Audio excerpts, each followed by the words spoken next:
1858, des immigrants chinois arrivent à Victoria en provenance de San Francisco, attirés par la nouvelle voulant qu'il y avait de l'or dans la rivière Fraser.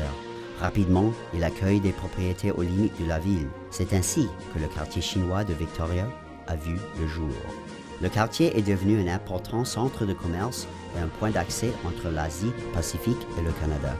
Au 19e siècle, le quartier devient un carrefour pour les premiers pionniers chinois de la Provence. Dans la région Pacifique, on l'avait même surnommé le Petit Guangzhou. Our grandfather arrived in Victoria in 1889, and he came from Guangyun, China. And when he arrived in Victoria, he opened up a butcher shop, which is known as Loy Sing Gun, actually. And he barbecued pork and ducks and chicken and whatever he could make there. He had a great big, I guess it's a barbecue pit that he barbecued all that. We came along and we had to help too. Lena and I worked really hard. We had to do the same thing, pluck duck feathers, clean gizzards, and whatever else needed to be done, and we all helped one another.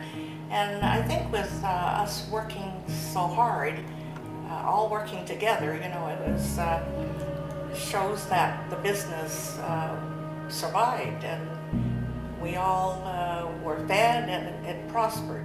La boucherie Loy Singun a permis à la famille de Bonita et de Lena de vivre pendant 3 générations. Avant le milieu du XXe siècle, les barrières raciales et la discrimination dont faisaient l'objet les Sino-Canadiens étaient chose courante au Canada. Une grande partie de la population chinoise vivait dans le quartier chinois. Les restaurants et les entreprises ont prospéré dans ces quartiers et ont desservi la communauté pendant de nombreuses années. In 1895, he came to Victoria, and I think he found odd jobs doing things like, being servant and everything else. I think he was 25 when he came to Victoria, and after doing the odd jobs, he started a business in the grocery trade, and it was called Yilan. The importing and exporting business had to import all the groceries from China. They didn't even have rice in Canada. We had to get our rice from China, and then we supplied the whole island, Vancouver Island, for all the Chinese people who worked up island and everything. So that was what our business was. Les pionniers chinois ont amené avec eux leur culture et leurs traditions. Parmi ces traditions, le Nouvel An chinois a toujours été l'une des plus importantes. I remember my grandmother had to have everybody clean the whole house from top to bottom. Everything had to be cleaned. And on New Year's Day, you were not allowed to wash your hair or have a bath. Everything had to be done before Chinese New Year. It was supposed to be a very happy time. And we all put on our Chinese clothes, all our jewelry, went downstairs, and all the people that comes in would give us the red packages. I don't know what you would call it. Red envelope. We would call it lacy. So, and we had to make sure we had big pockets. Yeah. La célébration des festivals traditionnels ajoutait un soupçon de bonheur à la vie difficile des Sino-Canadiens. Selon les aînés chinois, cette lanterne artisanale était suspendue pour le Festival des lanternes en 1930.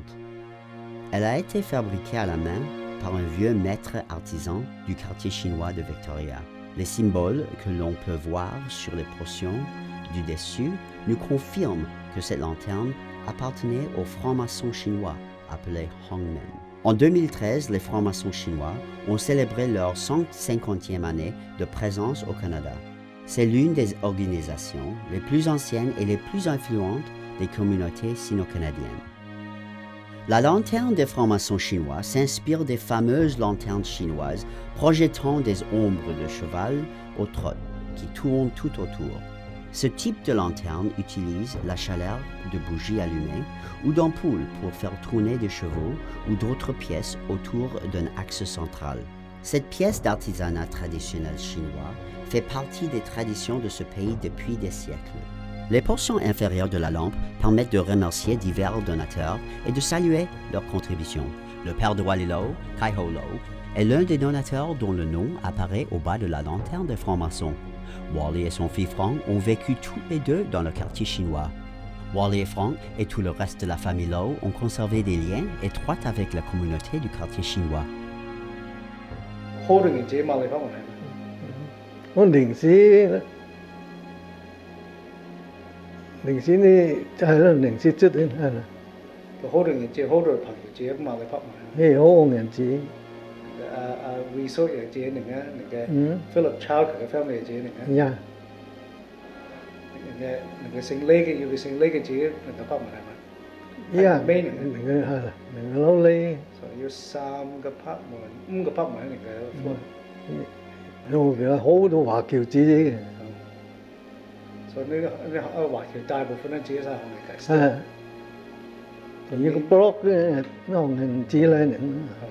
À cette époque, dans le quartier chinois, les familles vivaient au sein d'une communauté tissée serrée. Tout le monde se connaissait et veillait sur les autres comme l'avaient fait leurs ancêtres. Lorsqu'ils se réunissaient pour faire quelque chose pour la communauté, ils étaient aussi certains de trouver de l'amour véritable. I was about 17 years old, a line dance.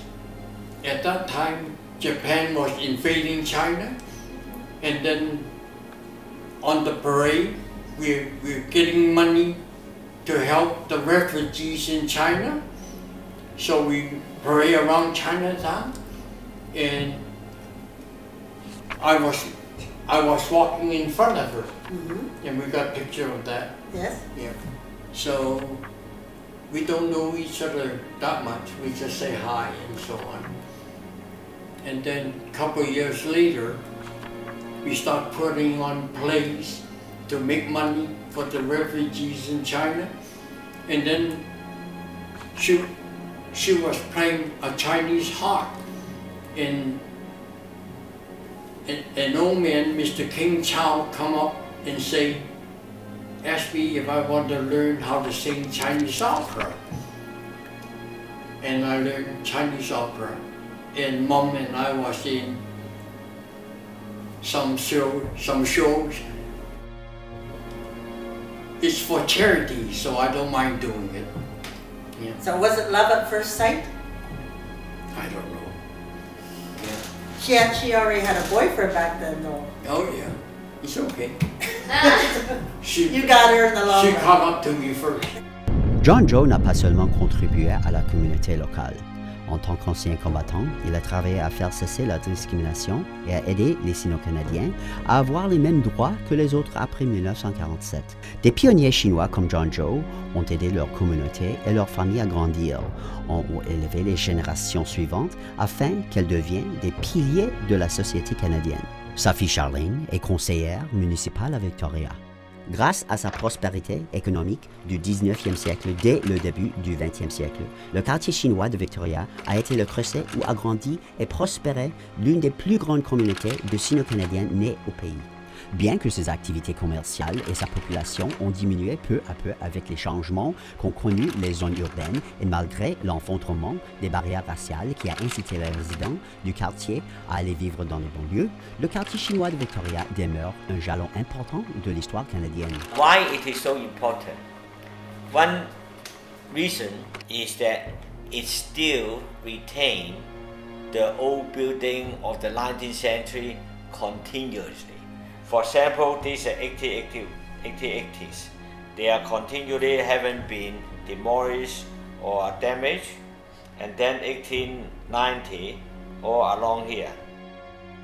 This is probably the only Chinatown where they have a cohesive heritage building standing on one street. Why? Because Victoria does not have too many new immigrants after the 1970 or 80.